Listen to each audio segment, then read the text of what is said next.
বাংলাদেশ জাতীয় ফুটবল দল আগামী সেপ্টেম্বরের শুরুতে ফিফা আন্তর্জাতিক প্রীতি ম্যাচ খেলতে যাচ্ছে নেপালের রাজধানী কাঠমান্ডুতে। জামাল ভুঁইয়ার নেতৃত্বাধীন দল দুটি ম্যাচ খেলবে 6 ও 9 সেপ্টেম্বর ভেন্যু কাঠমান্ডুর দশরথ স্টেডিয়াম। এই সফরের প্রস্তুতির অংশ হিসেবে আগামী 13ই আগস্ট ঢাকায় শুরু হবে জাতীয় দলের আবাসিক ক্যাম্প।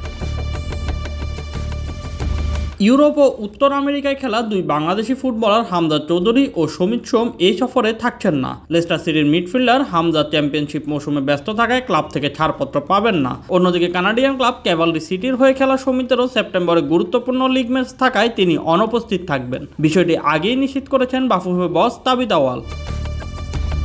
অনূর্ধ্ব 23 দল অংশ নেবে ভিয়েতনামে অনুষ্ঠেয় এএফসি অনূর্ধ্ব 23 এশিয়ান কাপ বাছাইয়ে। এই দুই দলে একসঙ্গে কাজ করতে বাংলাদেশ ফুটবল ফেডারেশন গঠন করেছে দুটি আলাদা উপকমিটি। জাতীয় দলের দায়িত্বে থাকবেন আমিরুল ইসলাম বাবু, ইমতিয়াজ হামিদ সবুজ ও মকিতুর রহমান, আর অনূর্ধ্ব 23 দলের পর্যবেক্ষণে থাকবেন ইকবাল হুসাইন, সাইদ হাসান কানন ও শাহাদাত হোসেন।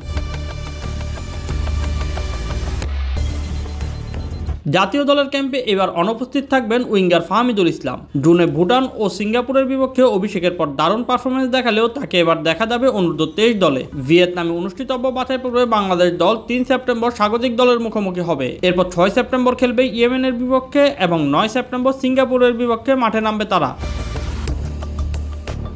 এরই মধ্যে শুরু হয়ে গেছে অনূর্ধ্ব 23 দলের ক্যাম্প। প্রাথমিকভাবে ক্যাম্পে ডাকা হয়েছে 19 জন ফুটবলারকে। এএফসি চ্যালেঞ্জ লিগ খেলা শেষে পর্যায়ক্রমে যোগ দেবেন আবাহনী লিমিটেড ও বসুন্ধরা কিংসের ফুটবলাররা। প্রবাসী ফুটবলারদের মধ্যে ক্যাম্পে যোগ দেওয়ার কথা রয়েছে কিউবা মিচেল, তানিল সালিক ও ফাহমিদুল ইসলামের। ইতিমধ্যে ক্যাম্পে যোগ দিয়েছেন আমেরিকান প্রবাসী জায়ান আহমেদ।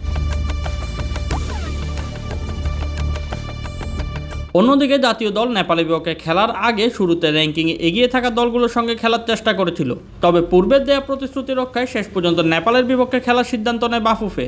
ফলে সেপ্টেম্বরের আন্তর্জাতিক সূচিতে বাংলাদেশের দুটি দলের সামনে দুটি ভিন্ন মিশন।